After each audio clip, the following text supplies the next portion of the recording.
Chapter 38. In the last chapter, we describe Baba's Chavadi possession. In this, we take up Baba's handi and some other subjects. Preliminary. O blessed Sadguru, we bow to you, who have given us happiness to the whole world, accomplished the welfare of the devotees, and have removed the affliction of those who have resorted to your feet, by being very liberal and also being the protector and savior of the bhaktas who surrender themselves to you. You have incarnated yourself in this world to oblige mankind and do them good. The liquid essence of pure self was poured into the mold of Brahma, and out of this has come out of the crust jewel of the saints, Sai. This Sai is Atmaram himself. He is the abode of the perfect divine bliss. After having attained himself all objects of life, he made his devotees established on the path. Baba's handi. Different sadhanas, means of accumulation, are prescribed in our scriptures for different ages. Taba, penance, is recommended for Krida age. Dhyan, knowledge, for Treda age. Yajna, sacrifice, for Dwapara age. And Dan, charity, for Kali, present age. Of all the charities, giving food is the best one. We are much perturbed when we get no food at noon. Others being feel similarly under such circumstances. After knowing this, he who gives food to the poor and hungry is the best donor or charitable person. The Taittiriya Upanishad says that food is Brahma. From food all the creatures are born, and by food they live, and after having departed into food again they enter. When an Aditi comes to our door at noon, it is our duty to welcome him by giving him food.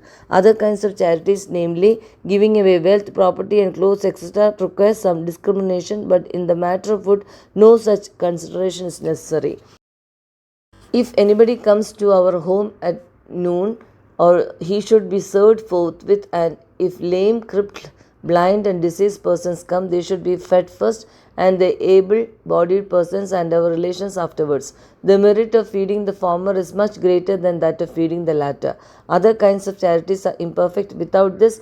Annadhan, just as stars without the moon, necklace without its pendant, crown without its pinnacle, pond without a lotus, bhajan without devotion, married lady without the kungumar, song without a sweet voice, or buttermilk without salt, just as Varan excels all other dishes, Annadhan is the best of all merits. Now let us see how Baba prepared food and distributed it to others. It has been stated before that Baba required very little food for himself, and whatever little he wanted was obtained by begging from a few houses. But when he decided to distribute food to all, he made all preparations himself. He depended on nobody and troubled none in this matter. First, he went to the bazaar and bought all the things, corn, flour, spices, etc., paying cash. He also did the grinding in the open courtyard of the masjid. He arranged a big hearth, and after lighting a fire, he kept a handi over it with a proper measure of water. There were two kinds of handis, one small and the other big.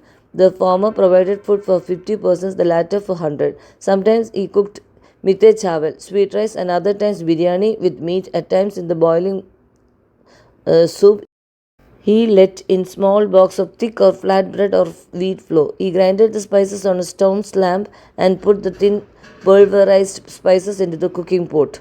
He took all pains to make the dishes very palatable. He prepared umbil by boiling jaggery flour in water and later mixing it to buttermilk, and then boiled both together. With the food, he distributed this umbil to all alike to see whether the food was properly cooked or not. Baba rolled up the sleeve of his kafni and put his bare arm in the boiling cauldron. Without fear, and churned the whole mass from side to side and up and down. There were no mark of burn on his arm, nor fear of his face. When the cooking was over, Baba got the pots in the masjid and had them duly consecrated by the Maulavi. First, he sent part of the food as prasad to Malsabadi and Tatya Patil, and then he served the remaining contents with his own hand to all the poor and helpless people to their heart's content. Really blessed and fortunate must be those people who got food prepared by Baba and served by him.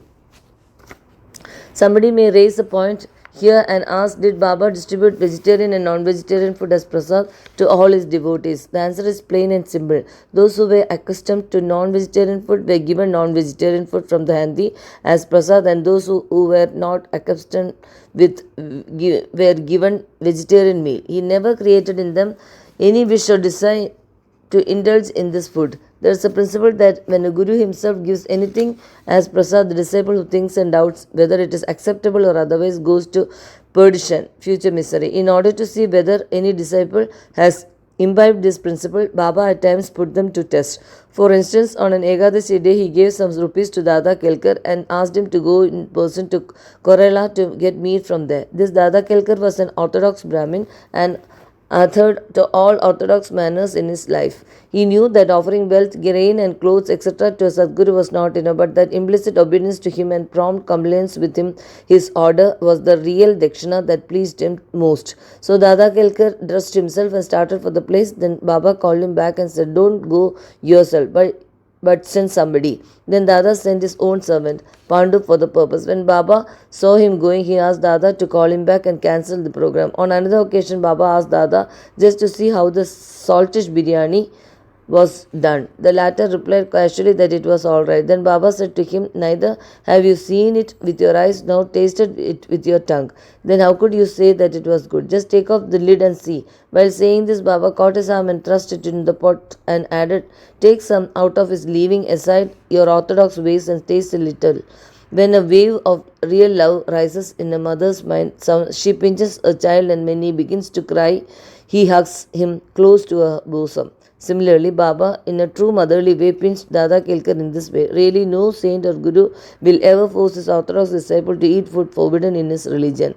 The Handi business went on for some time till 1910 and was stopped thereafter. As stated before, Dasganu spread the fame of Baba by his kirtans far and wide in the Mumbai presidency, and people from that part of the country began to flock to Shirdi, which became very soon a place of pilgrimage.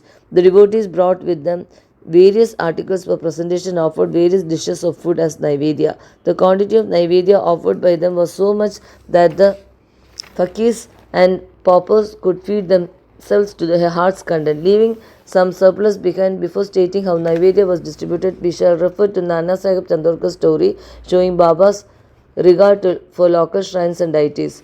Nana Sahib's respect for shrine. By drawing inferences or guessing in their own way, some people said that Sai was a Brahmin and some said that he was a Muslim. In reality, he belonged to no caste. No one knew definitely when he was born and in what community and who is his parents. Then how could he be a Muslim or Brahmin? If he was a Muslim, how could he keep Duni ever burning in the masjid? How could there be a Tulsi Vrindavan there? How could he allow the blowing of conches and ringing of bells? How could he allow all the different forms of Hindu worships there? Had he been a Muslim, he have ears pierced, and could he have spent money from his pocket for repairing Hindu temples? On the contrary, he never tolerated slightest disrespect to shrines and deities. Once Nana Chandorkar came to Chinsirdi with his sadhu husband and his wife's sister, Mr. Biniwale. When they went to masjid and sat before Baba, the latter suddenly got angry with Nana Sahib and said, "You have been so long in my company, then why do you behave like this?" Nana Sahib at first did not understand anything and humbly requested Baba to explain. Baba asked him when did he come to Kopargaon and how he came to Shirdi. From there, Nana Sahib then at once realized his mistake. He usually worshipped the shrine of Datta on the banks of the Godavari at Kopargaon on his way to Shirdi, but this time he disordered his relative who was a Datta Bhakta, but going to that shrine in order to avoid delay and drove straight. He confessed all this to Baba and told him that while bathing in the Godavari, a big thorn went into his foot and gave him much trouble. Baba said that was a slight punishment he met and warned him to be more careful in future. Kala, hodgepodge. To revert to the distribution of the Naivedya, after the Arati was over and after Baba sent away the people with Udi and blessing, he went inside and sat behind a curtain with his back to the nimbar for meals with 2 rows of the intimate devotees, one on each side. The Bhaktas thought Naivedya containing a variety of food such as puris, mande, polish, basundi, sansa, fine rice, etc., and kept waiting outside for prasad, consecrated by Baba. All the foods were mixed in a hodgepodge and placed before Baba. He offered it to God and consecrated it. Then portions of the same were given to the persons waiting outside, and rest was served to the groups of devotees inside, with Baba at the center. The Bhaktas sitting in 2 rows then dined to their heart's content. Baba asked Rama and Nana Sahib Nimonkar daily to serve the consecrated food to all persons sitting inside and look to their individuals' needs and comforts. Then they did very carefully and willingly every morsel of the food thus partaken, given them fulfillment and satisfaction. Such sweet, lovely, and consecrated food was it, ever auspicious and ever holy. Cup of buttermilk. Once Hemanband has eaten to his full capacity in this company when Baba offered him a cup of buttermilk. Its white appearance pleased him, but there was no space for it. He, however, took only a sip. On seeing his faltering attitude, Baba said, "Drink it all. You won't get it any such opportunity hereafter." He drank it off then and found that Baba's words were prophetic, and for he passed away after a brief period. Now, readers, we have certainly to thank Hemant Band. He drank the cup of buttermilk, but has supplied us with sufficient quantity of nectar in the form of Baba's Leelas. Let us drink this nectar to our heart's content and be satisfied and happy. Go to Sri Sai. Peace be to all. Sri Satcharitham Sadguru Sainath Maharaj Ki Jai.